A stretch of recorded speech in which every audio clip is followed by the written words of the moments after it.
Hey everyone, Craig Ball, hope you're going well. The thing I'm going to talk to you about today is a little thing that I've grouped together that I like to call the trio of self-deception.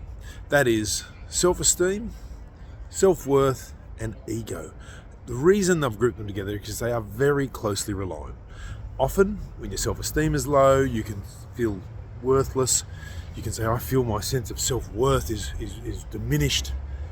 And your ego is about how you are, who you think you are, but it's all based on one thing. That's overgeneralizing. Overgeneralizing between yourself and your circumstances, yourself and your results, most importantly.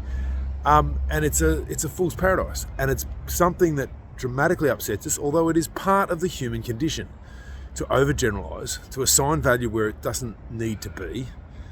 Now the problem, what's the problem with all that? What's the point? Well, when you overgeneralize between your successes, I feel great, I'm great, someone taps me on the shoulder, I did a good job, I must be all right.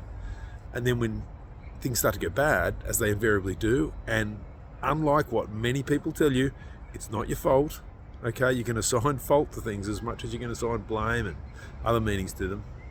But when things go bad, you can unfairly view yourself as a failure.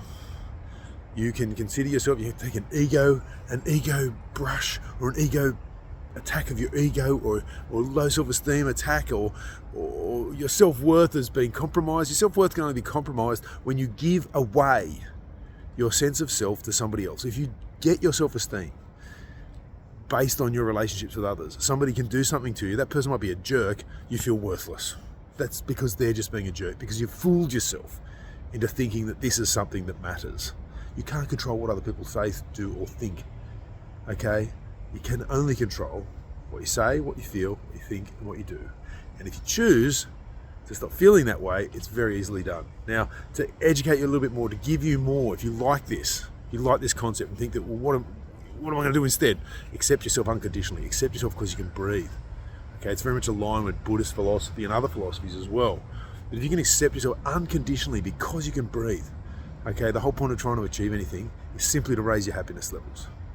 There's a lot more to it, and if you'd like to understand more about this concept, please click the link below or go to changeseminars.com/self-acceptance. Enter your details and go through for more training, why self-esteem is like a seesaw, and your free guide to understanding self-esteem and why it's a problem.